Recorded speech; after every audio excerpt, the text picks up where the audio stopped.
Good evening and welcome to Lincoln UTC's first virtual open event.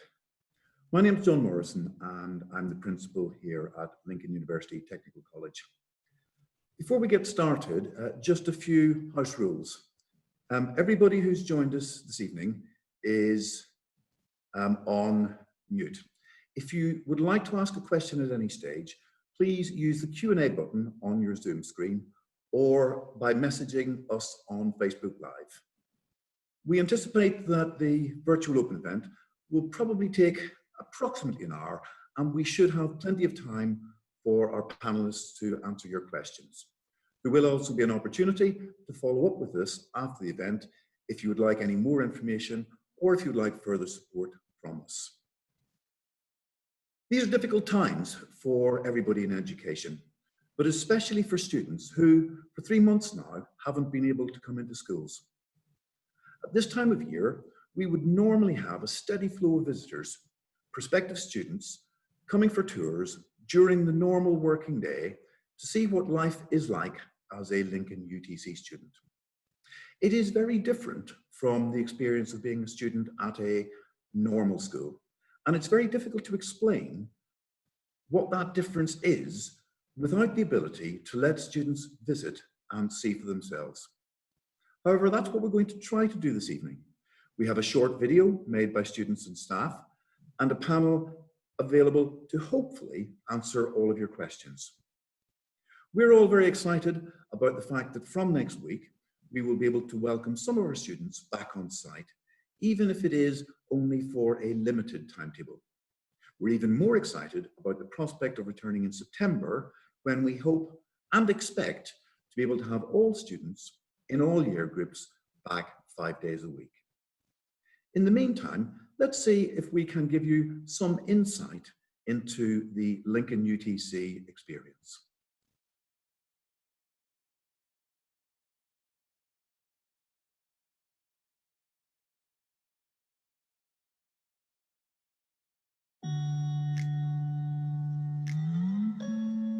Situated in the heart of the historic city of Lincoln, just up the hill from the Usher Gallery and in the shadow of Lincoln Cathedral, lies Lincoln University Technical College, Lincoln's specialist college for science and engineering. Passers-by and visitors often assume, wrongly, that we must be a fee-paying selective private school.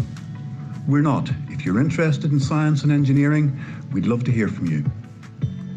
As visitors arrive at Lincoln UTC, one of the first things that they will see, and definitely one of the first things that we will show them, are the performance tables for 43 Lincolnshire schools. The performance tables can be seen behind me, and they show all of the schools within Lincolnshire and compare them with regards to how well they've done in their A-level performance.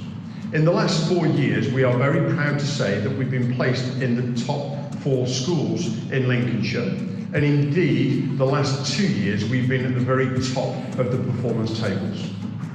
We are perhaps even more proud of the behaviour and attitudes of our students. When Ofsted visited last year, they described the behaviour of our students as outstanding. They said that our students have exceptionally positive attitudes towards their learning. I'm standing next to a display made by students that describes how they feel about learning at Lincoln UTC. They say that they are treated as young adults, which is easy because that's exactly how they behave. At Lincoln UTC, we all share a passion for science, technology, engineering and maths.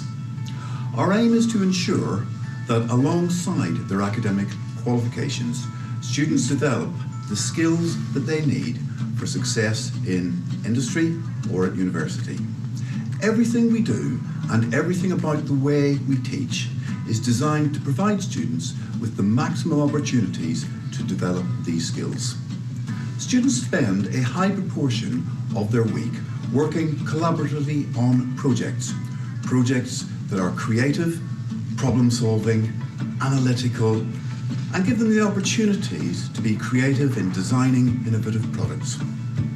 The project, and indeed all of the students' work, is firmly rooted in real-life industrial contexts.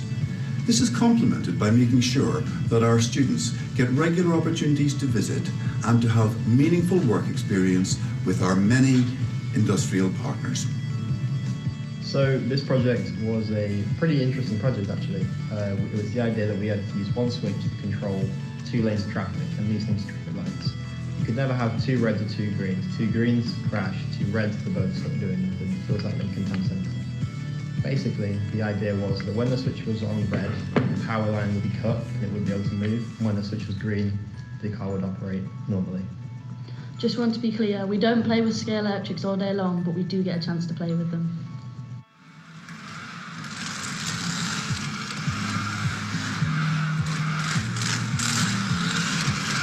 I'm so happy to be back at the Lincoln UTC. It is a bit strange with just me and my brother here, and I can't wait for it to go back to normal. However, in the time we've been off, they've set us constant work. The live lessons have been great. We've had great contact with the teachers. They're sending all our work back after it's been marked, and it's been really helpful to maintain our studies. I can't wait for everything to go back to normal.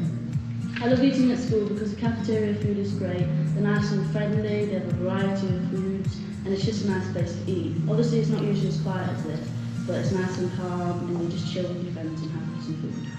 Now, as a sixth former, I often tend to go outside into the town centre as it's only a few minutes walk away. But I do occasionally come and sit up here with my friends. It is a nice place to do work and do revision and things. We are very lucky with the equipment and our building that surrounds us here at Lincoln University Technical College. Unfortunately, we don't have a gym or sports facilities. Sports is important and is a great catharsis for everyday life.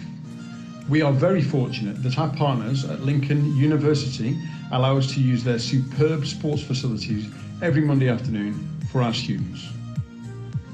All of our GCSE students take all 3 sciences: biology, chemistry and physics. Even if you don't go into a scientific career, having all 3 in your CV makes you stand out compared to those who only do additional science. Our students aren't placed in traditional sets, as they are placed into sets that allow their personality to shine through and therefore achieve excellent results. The students have a very practical approach using both A-level and university equipment. When conducting investigations in science, it almost becomes second nature to them. This will then prepare them for either the next step in life, whether it be university or an industrial work placement. Students are often given the opportunity to work alongside staff and students at the University of Lincoln. We have excellent industrial standard facilities here, however we don't have access to things like electron microscopes, but the University of Lincoln does. They're very supportive with helping us accommodate our students with this. In our project sessions, we were tasked with making a marble run. This is the end result, except it's not the first result. This would roughly be model 20, 25, somewhere in that region. As an American works first time. Now, project sessions are good because it gives students a chance to be creative and explore ideas while sticking to a design brief. So this is the brief. We had to make a marble run. The task was to make it reset itself. Now, it's quite automated. It's a little bit temperamental, but all things are. So I'll just show you, see if it works.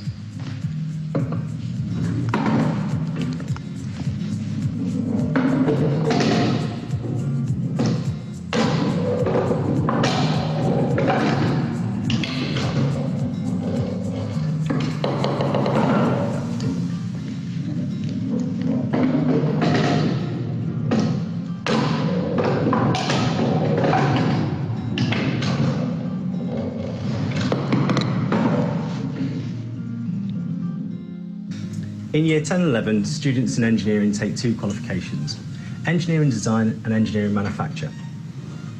Students also have an opportunity to take a 3rd option in engineering, which can be either GCSE design technology, which is more of a product design style route, or engineering systems and control, which is about electronics and using computers in engineering. In engineering design, the focus is on creativity and analysing products and problem solving. Students are expected to look at existing problems and develop their own solutions to those problems. They can do this in a number of ways, using sketching, technical drawing, and computer-aided design using software such as Autodesk Inventor. These designs can then be transformed into prototype models using 3D printing and laser cutting. Although we focus on using modern techniques to develop our products, we also make sure that the core skills are understood also. such as being able to produce a technical drawing using a technical drawing board. We want to prepare our students for the industry, the modern industry that uses modern manufacturing techniques, but also so that they have the key core skills so they understand how the modern techniques can be utilised and the advantages of doing so. In engineering manufacture, there's a similar philosophy. We use high-tech and high-quality machinery, such as lathes, routers and mills, to be able to produce and manufacture parts using CNC. Our students become proficient in what they do, but we also like to make sure they have the manual skills and the core techniques, such as using the manual lathes and the mills, as you've seen in our workshop. As you may expect, our engineering courses are very hands-on with a high emphasis on practical skills. As well as the practical skills required by the curriculum, we also encourage our students to have as many opportunities as possible to learn new skills that aren't required, such as welding, casting, wood turning. These skills often are developed and provide opportunities for employability, but also let our students experience something they may have a prior interest in.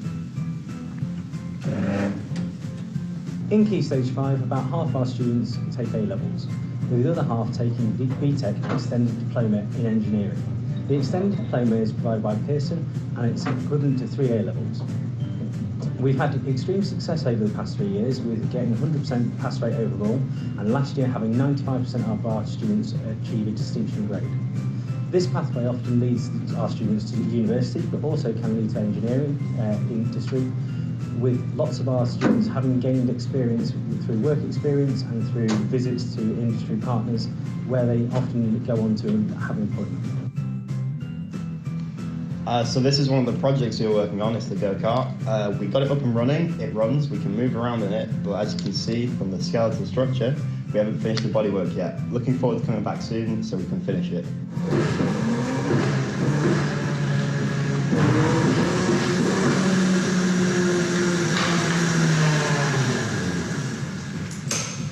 You wouldn't be able to do this if school was on.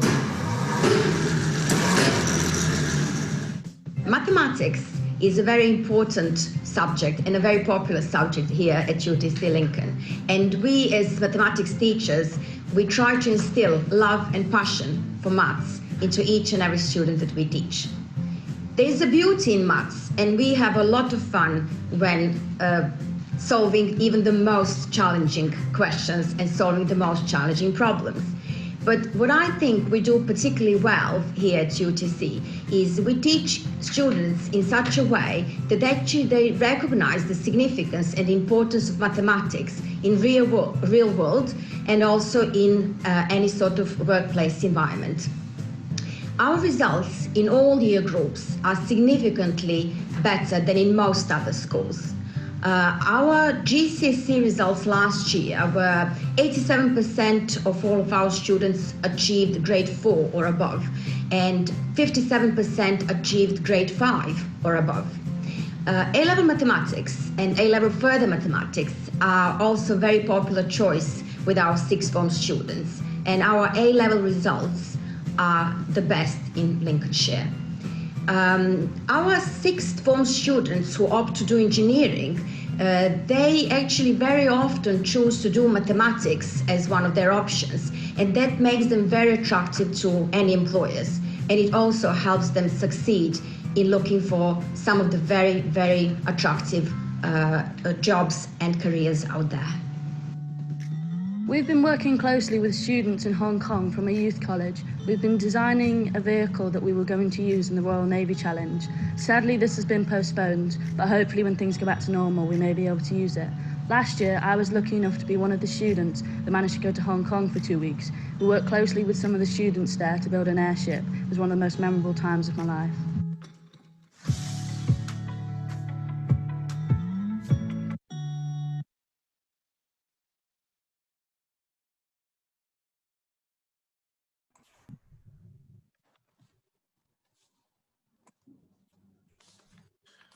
Good evening. My name is Stuart Hamer. I'm the Vice Principal here at Lincoln UTC.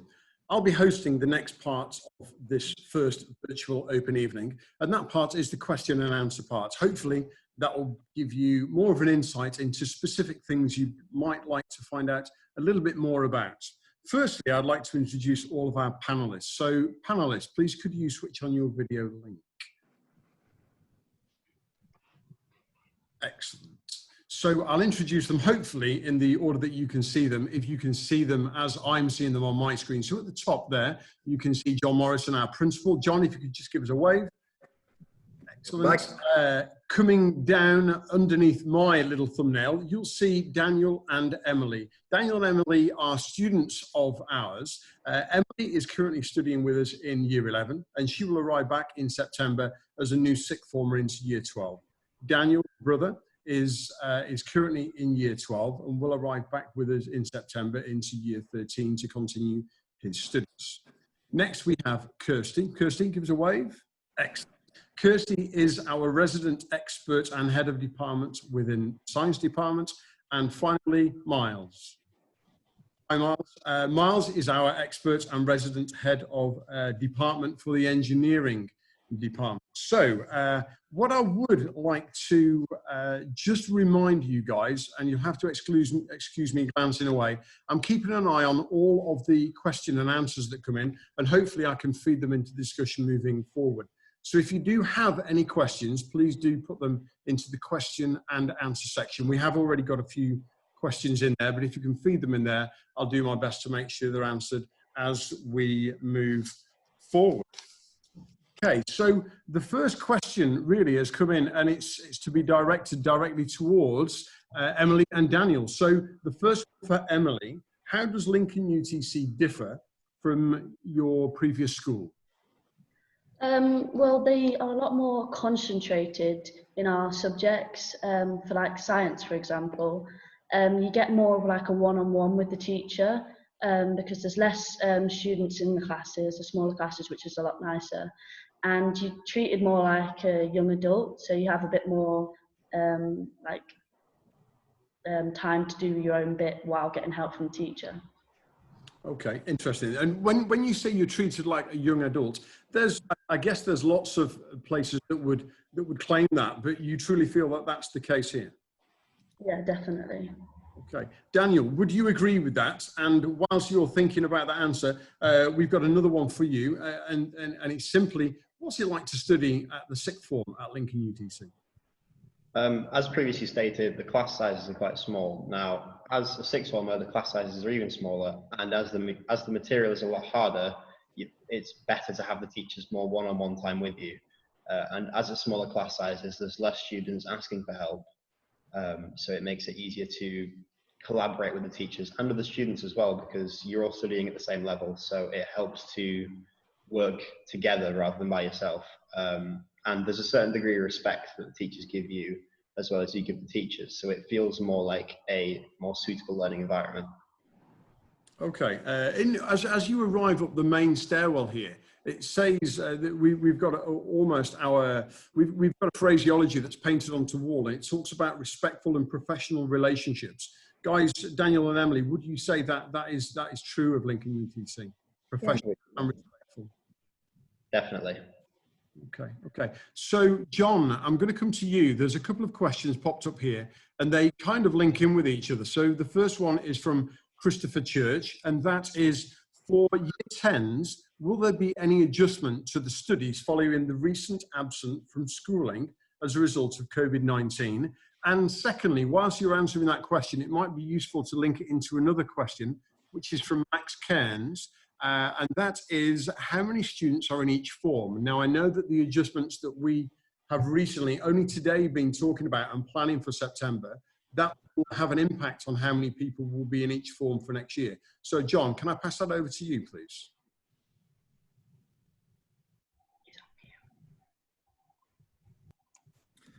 Several bits to that question, Stuart. I think perhaps the best place to start is, where were we before the lockdown? So in Year 10 and Year 11, our average class size was 18.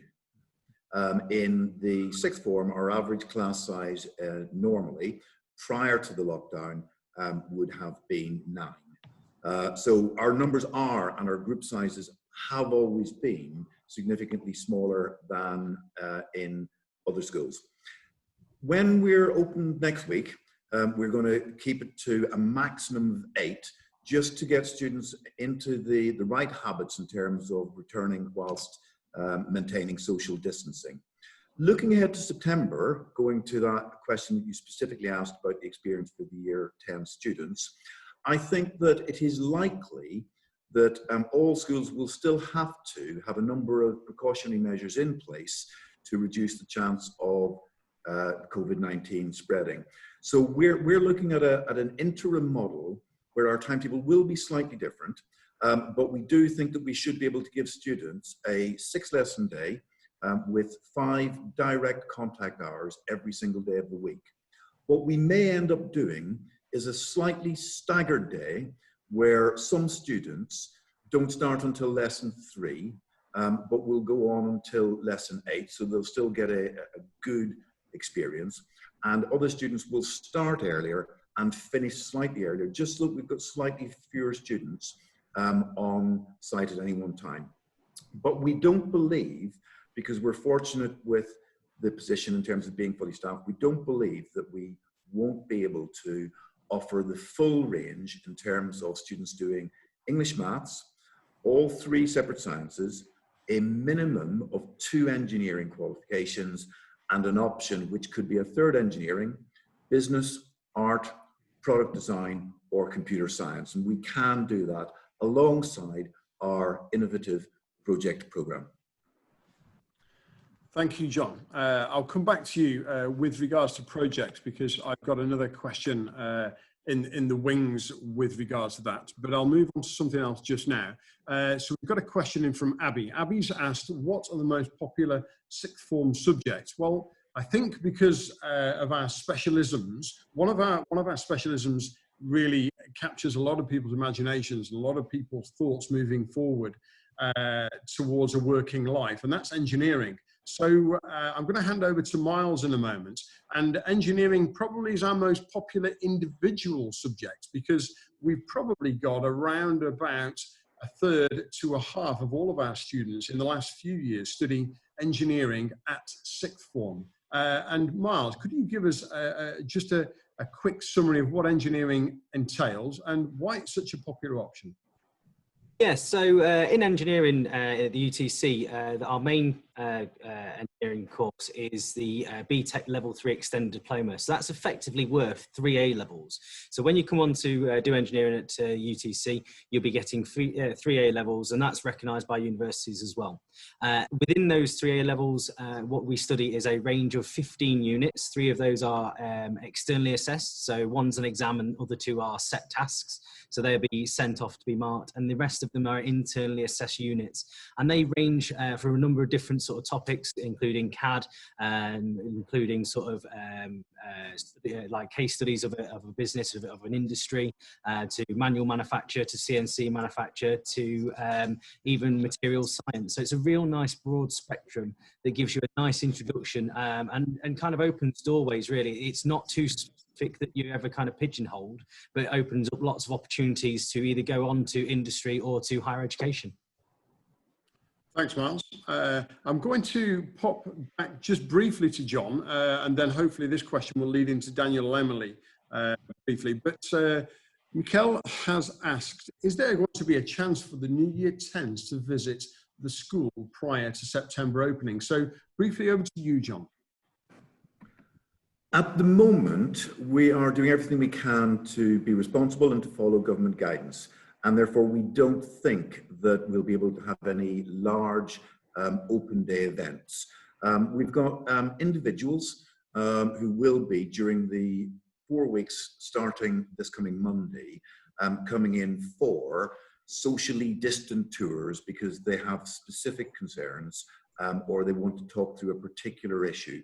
So if any student wants to come in for a one-to-one conversation, look around, perhaps to talk to a member of our SEM team or to talk through other concerns that they might have, simply drop us an email and we'll try to arrange that on a one-to-one basis. But we're not anticipating that we can safely at this stage have a large open day event and give students the opportunity to meet any significant numbers of the others who will be in their year group in September, regrettably.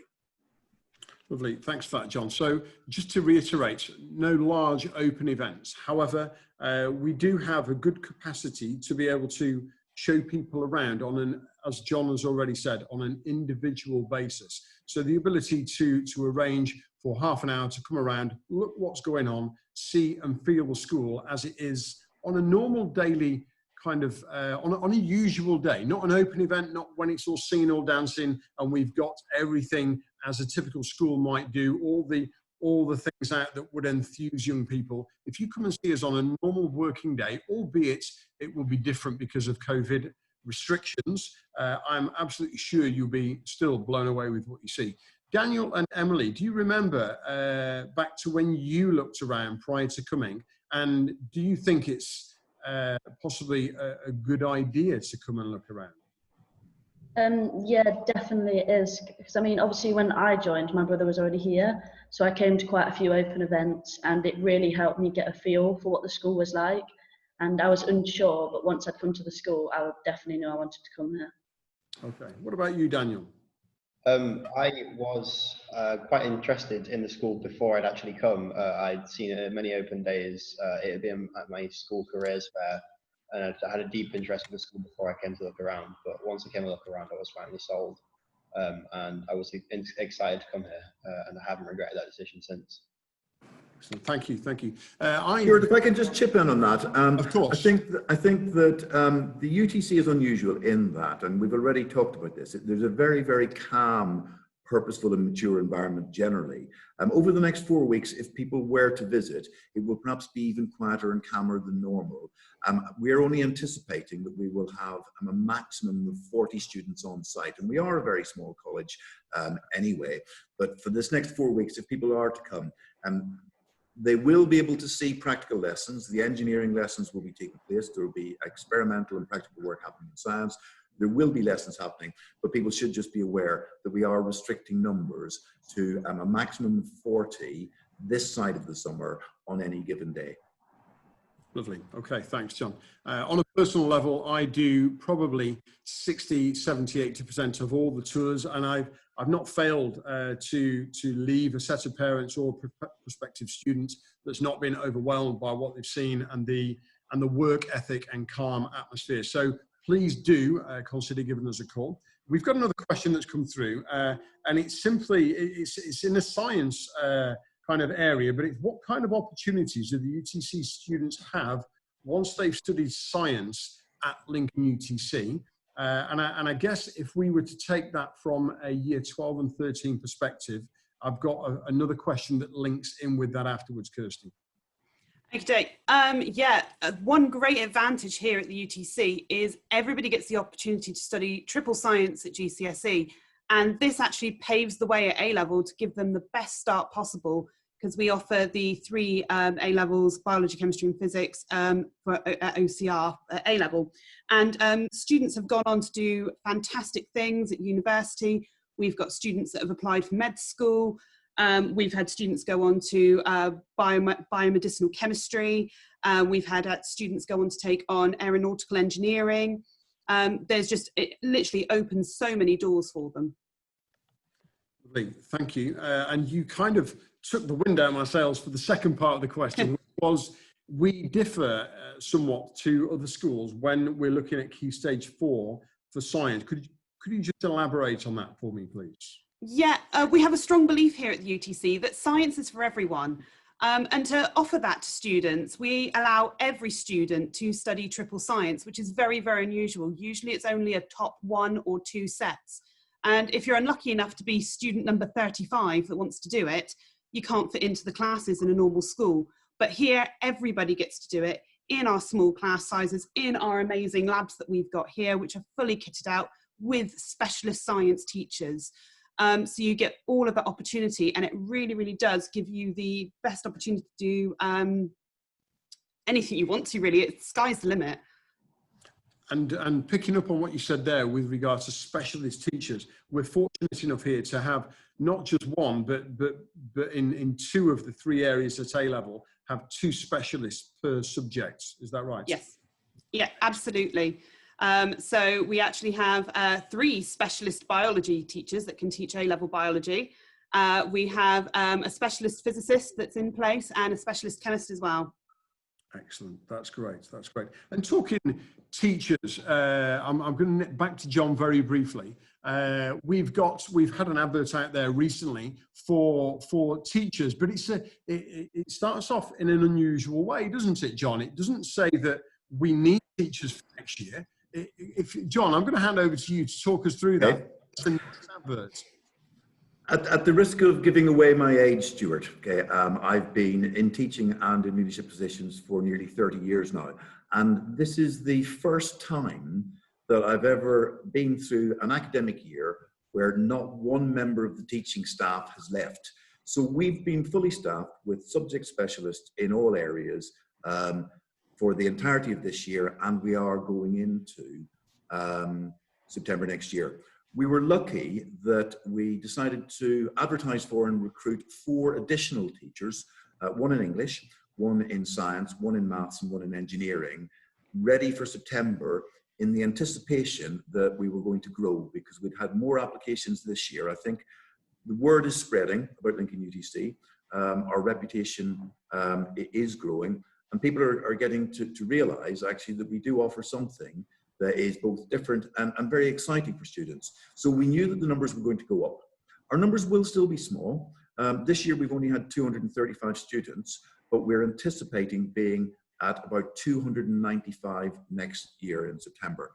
Still appreciably smaller than other colleges, but because we knew that we needed additional staff in order to keep our class sizes as small as they always have been, we managed to recruit 4 additional really strong teachers to join the team in September. So it's a great position to be in, and I'm so glad we managed to do it before the lockdown. Lovely. Okay, thank you, John. I'm going to move on to a question now from Ben Jones. Ben is asking a question that I'm going to unusually throw out at Daniel and Emily. And this isn't a question that you would normally get, but you'll see where I'm going with this, Daniel and Emily. So the question from Ben is, for the new year 12s, will the uniform differ from the year 10s and 11s? So I don't mind who answers this, but you've got a sound understanding of our uniform policy. Indeed, we don't really have a uniform, but I'll hand over to you guys. Well, as Mr. Hamer previously mentioned, we don't have a specific set uniform. We would say that usually it's business wear or smart wear that you would wear to, for example, a job interview. The teachers feel more like colleagues. So for answering your question, is it different? I would suggest no, as we're all in a smart environment. Everybody wears similar smart clothing. Obviously, there is some variation with between the genders, obviously. People maybe feel comfortable wearing suits, but there's occasionally people who would rather do something else. As long as it's smart, there's not much of a difference between the year groups. Emily, what is the difference between the year groups? And maybe the lanyard thing is the bit that gives it away, but does there appear to be a discernible difference between the year groups? Not really. Like you said, it's just really the lanyards we get, the different colours for the different year groups, but everyone talks to everyone and there isn't really a difference, to be fair. I think it's safe to say that it's one, although it sounds corny, it's one relatively large community because all year groups form one group and we look the same, we look very smart. Our year 10s and 11s look like sixth formers and are mistaken for sixth formers just simply because they look so smart. And it's when we do get visitors from the local environment and certainly from industries, we are always complimented upon with regards to how we look. And certainly if people see our students coming through town, the feedback is often, oh, your students are very smart. And it does set us apart from many other schools in a really positive way. Stuart,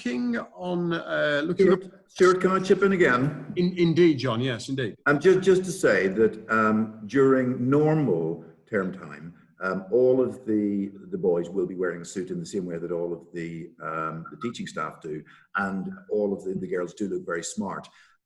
Next week, when we have our partial reopening, we've got a little bit of a relaxation on that because I know that a number of people, as part of their own precautionary measures against COVID, are wanting to wash clothes on a daily basis, and a dry clean only suit isn't suitable for that. So we are relaxing it slightly and allowing students to attend in smart trousers, shirt and a tie, but perhaps chino style trousers, no jeans, no trainers. So we're still going to look smart, but I'm not expecting people to be wearing suits. And that relaxation is something that I think we're now starting to see in many leading industry settings, and it may possibly continue into September as well.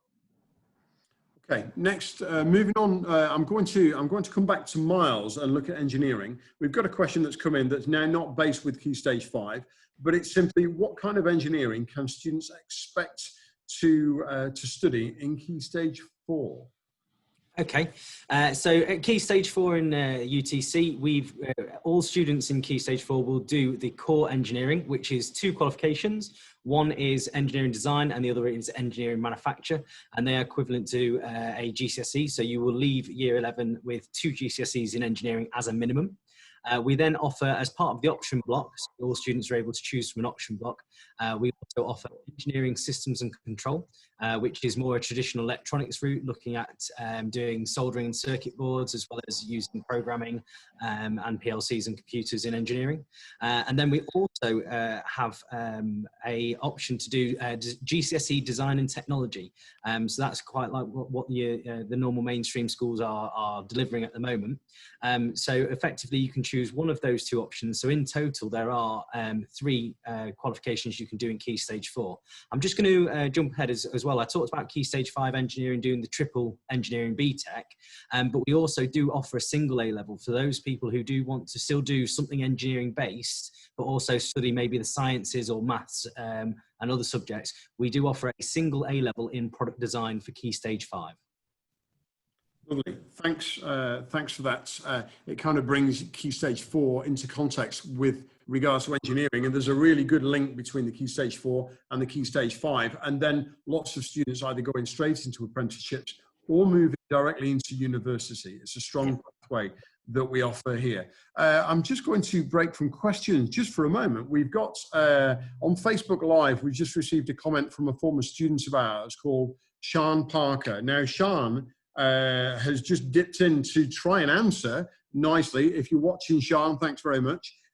She dipped in to try and answer the previous question with regard to uniform. And she says, and I quote, "I used to be a student at this college, and wearing the smart wear instead of a uniform has helped me in the apprenticeship I have today, along with the lessons I took." So obviously she's had a great experience here, and it's certainly helping her where she is. And I think the idea of wearing not a uniform, but an expectation of being smart and the expectation to wear a lanyard does prepare people really well, because when you get up in the morning on a day-to-day basis going to school, there's only one thing you pull out of your wardrobe, and that's the uniform.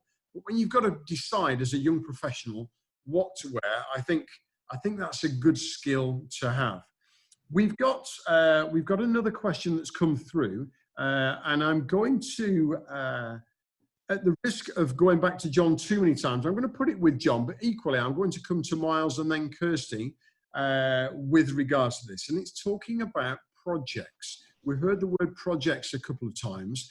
John, can you briefly explain what projects is? And then I'll jump to Miles and Kirsty just to see what kind of influence engineering and science has on projects. We're very proud, obviously, of the academic achievements of our students, but perhaps what sets us apart from other schools is the relentless focus that we have on making sure that students develop the skills that they will need alongside those qualifications.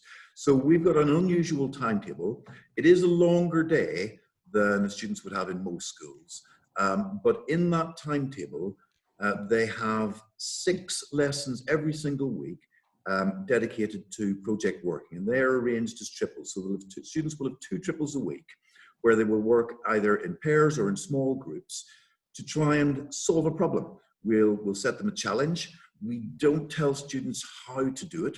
We don't tell students how to make things. We support them, but we expect them to work through and be creative, to be analytical, to come up with a solution.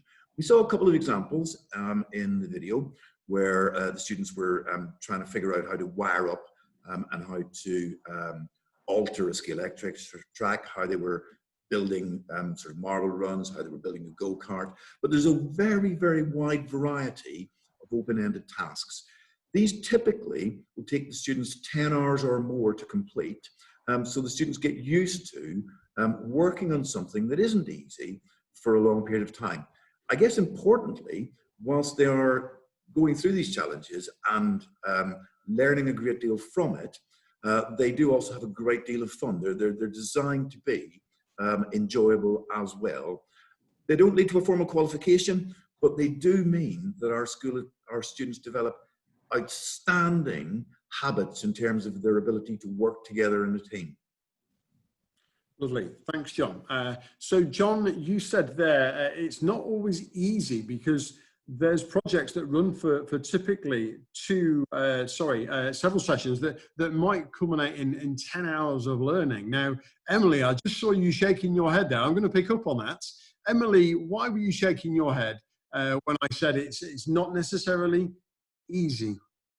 Well, some projects can be difficult, but once you've achieved it, it feels really, really good. Because I mean, as on the video, there was a project where you had scale electrics and you had traffic lights, and you couldn't have 2 greens or 2 reds, and we didn't get any assistance.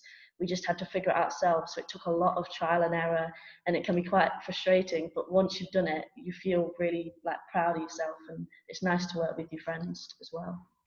That's good, that's good. Daniel, you've been doing projects a little longer. Would you say it's preparing you well for your next move in life beyond year 13? I would say completely so. Not only it bonds with people you wouldn't usually talk to, as you kind of get thrown into a group and you work with that group. There is no switching around. And the project that I recently did, although it may not be career changing, it has furthered my engineering skills. We set ourselves the challenge of building ourselves a remote control skateboard with a motor on the back, remote control that you hold in your hand. And it was actually a really good, it came out really well. And I would say that both furthered my engineering skill, and it was fun to build, which not many people would say during the school day, hey, I had a really good day today. Sometimes lessons are fun, but to have a lesson where you genuinely enjoy yourself and you're passionate about it, it's good. Excellent, excellent. Thank you. Miles and Kirsty, I'm going to come to you. What's your view on projects? Miles first. Yeah, they've been amazing since they've come in. It's really kind of brought together what we teach them, certainly in engineering, the practical skills, and actually putting them into practice of something that the kids have interest in. And then it kind of comes full circle. They're coming into lessons and like, oh, sir, can I just ask you about this circuit or this relay on the go-kart? And it's really nice to see that they're inspired and they're excited about it. But not only that they're using what we're kind of teaching them in the lessons as well. So yeah, it goes full circle and works really well synchronizing together. Okay, thanks, Miles. And from a science perspective? Yeah, definitely. It builds up the students' resilience because students have to work for weeks and weeks. There's one project where you are given a Siemens turbine and you have to do so many calculations, really understand the chemistry of the combustion going on there to try and work out how much energy is output by this fuel. And not only is that combining chemistry with physics, you're also applying that in an engineering context, in a real world context. And the students really thrive on it. I had students coming back to me week after week after week. I have students knocking on my door all the time saying, oh, miss, could we just borrow? Or can I do a quick experiment after, at lunchtime? Just want to try something out for projects. And it's really interesting. And it just, I love the way it really, really inspires the students. And they get to see this great big picture that, everything isn't just pigeonholed. You can really apply all those skills across the board. Okay, you said something there. I'm going to pick up on that and I'm going to move back to John because that's interesting. You said people are knocking on your door at break and at lunchtime. So we'll hold that thought for a moment. We've got a question that's come in from Gemma and one that's come in from Milo. I'm going to answer part of it myself, but then I'm going to pass the other part across to John. So from Gemma Gibbs, there's a question that what sporting opportunities are available for the students? Are there any school sports teams? So being a PE teacher myself, I'm passionate about sports and also I'm passionate that that's a great catharsis for life.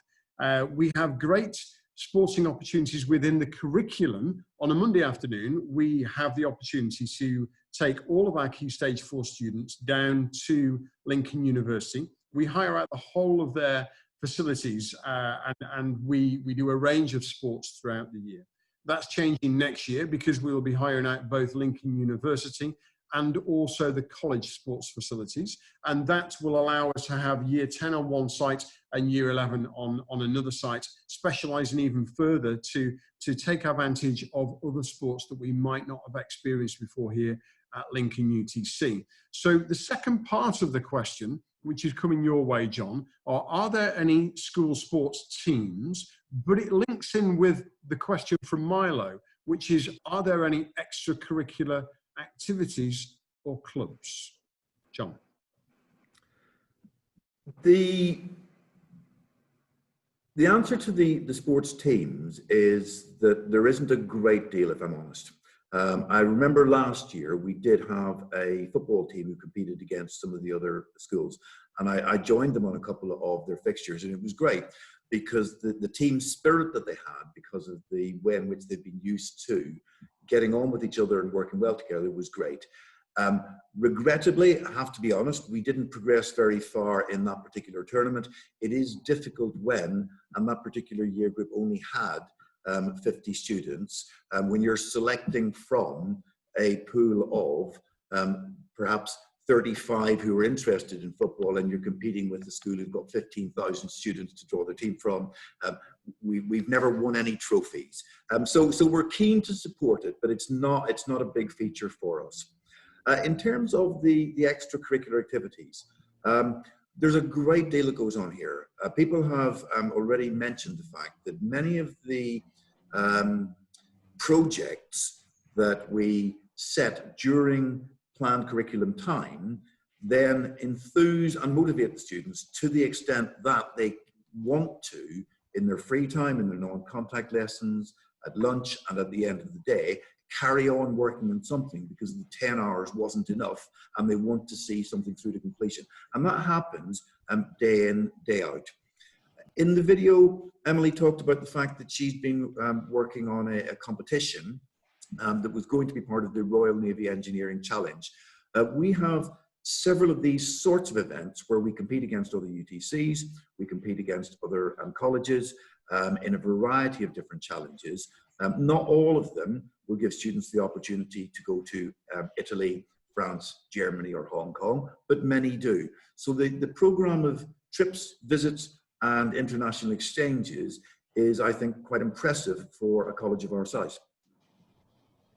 I think just jumping in, if I may, I think obviously you've already mentioned the Royal Navy Challenge, which I was lucky enough to take some students to.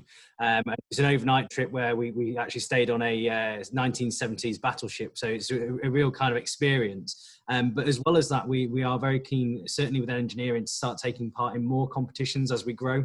There's competitions such as F1 in schools, which I know that the UTCs are trying to get off the ground as a UTC-only competition, as well as it being a national and even international competition, with the finals last year being held in Abu Dhabi. We also would like to get more involved in World Skills. Obviously with COVID, the World Skills competition has been delayed, but using some of the equipment that we've got behind us, the Festo equipment, we can participate in that. And again, it's we're very keen to get a group of students to do so. And there are lots of opportunities to take part, and some of that has come through the use of project sessions. So where we have got teams competing, they have been using their project sessions time to actually take part and compete in those. Lovely. Thanks for that, Miles. Thanks for that. John, I remember back to two and a half years ago, just before your arrival, we had a group of 12 and 13 students that needed to go across and play Carr's Grammar School at rugby. And we pitched up with a team that had never played before, and we only lost by a couple of points. So we do certainly support sporting endeavours, although we don't have many teams. I think part of that, John, would you agree? Part of that is because our catchment is not typical. Our catchment is from all over the county. And Miles has just reminded me that in terms of the sports, we do have a very popular ski trip that runs every single year, which we manage to bring in at a very reasonable price for the students. But our catchment is unusual. Our students travel to us from far afield, and that does have some bearing on terms of the sports that we can do at the end of the day. We have some students who come from Gainsborough, from Sleaford, from Boston. We've even got a couple who come from Mansfield. So whilst the majority are from Lincoln and the surrounding villages, a significant proportion of our students do come from further afield. And I think that adds to the diversity that we have here in terms of people just getting on with other people. And Daniel and Emily, one of you was involved in a trip last year. Hey, would one of you like to follow that one up? Last year, I went on a trip with the LFA, which is the Lessons from Auschwitz. We went, two students were selected, one boy and one girl from year 12. And we went on a trip to Poland for the day. We woke up at 2 o'clock in the morning and got on a plane to Poland, and we were back by 1 o'clock the next day. But it was genuinely a life-changing experience. It was eerie, but it was a very good experience, and that wouldn't have been possible without the school. So I was greatly appreciative of that. Lovely. Okay, thank you, Daniel. We've got 2 or 3 more questions, but from everyone that's watching, if you do have questions and you want them answering, we've got about 10 minutes left. Do pop them in the question and answer box. So I'm going to actually to put this out to Kirsty, although it's not a specific science-based question. We have something come through. Someone's obviously read our Ofsted report, and someone's commented on the fact that in the Ofsted report it says the behaviour of our students is impeccable. Now that's a hell of a statement. What's it like from your perspective, Kirsty? I think it stems from the fact that we treat our students like the young professionals that they are. They dress like young professionals, therefore they act like young professionals. It's very rare as a teacher not to walk down a corridor and start saying shirt, tie, top button. And we don't say any of that because, again, they wear professional dress, they act in that professional manner. It's very, very, very unusual to see anybody with their shirt untucked, and 9 times out of 10, if they have, it's because they've been bent over a go-kart or something in project work and they've genuinely forgotten to tuck it in. So because we treat them that way, and respect gets respect, so we give respect to the students, and the students are incredibly respectful to us as well. And it has this lovely, mature environment. Again, picking up on the point from earlier, you really can't tell the difference between who's a year 10 student and who's a year 13 student because they all behave in the same manner. It's absolutely a delight to teach them all. Lovely. Thanks, Kirsty. And for you, Miles, what's behaviour like in a practical subject? Arguably, in a practical subject, if behaviour isn't impeccable, it's dangerous, isn't it? Yeah, absolutely. I mean, health and safety is a massive consideration with us, especially as we are doing specialist stuff that they won't have been doing in the mainstream schools or might not have opportunities to do in the mainstream schools. So it's really important. And I think because we come from the idea that this is what industry standards are, I think the students really do understand that we are doing things at a very high level. So in terms of behaviour, I think that understanding, and again, like what Kirsty was saying, the respect between us and we give the students respect as well, certainly helps to add to that behaviour. And also what we're doing is engaging. It's not mundane, it's something that they want to be doing. So generally, kids that are engaged don't tend to find opportunities to misbehave because they're enjoying what they're doing. They don't need to find something to entertain themselves. They've got it, they're doing it. I think just going back to the uniform, that what's really nice for me is that because there's not a standard uniform and the children are allowed to select what they wear as long as it's business wear, we can actually see their personalities come through. I mean, it's gorgeous to sometimes see, a flamboyant tie or someone wearing a really smart suit, and quite often giving that comment of, you're looking really sharp today, and you can see the kids really proud, like, yeah, I know I am. And it's nice to see that personality. That's good. That's good. Daniel, you didn't want to wear a tie today, did you? Do you want to explain what you were going to wear instead, and maybe why? So when I first joined, I was told about something called Bow Tie Friday. Now, understandably, it's not Friday today, but I just thought I'd add that there for a bit of a effect. So basically the concept was on Friday we'd take a break from the normality of a tie and we'd switch to a bow tie. I got told like a cocktail waiter with the waistcoat and everything, so I decided not to wear the bow tie today, but it is an option in case you want to do that. I'm sure you'd have looked very smart either way. Stuart, can I chip in on this? The idea of Bow Tie Friday, which is eccentric at best, okay, predates my appointment as principal. So it was something, and it came from one of the students. And obviously, some students choose to wear a bow tie on a Friday, and others don't. And the same is true of the staff. But what really impressed me when I first came here was that there's a tolerance and a respect amongst the student population that means that people don't tend to be teased. They're allowed to be themselves, they're allowed to be different, and they aren't teased. There's very little in the way of poor relationships or bullying between students here compared to any other school I've been at.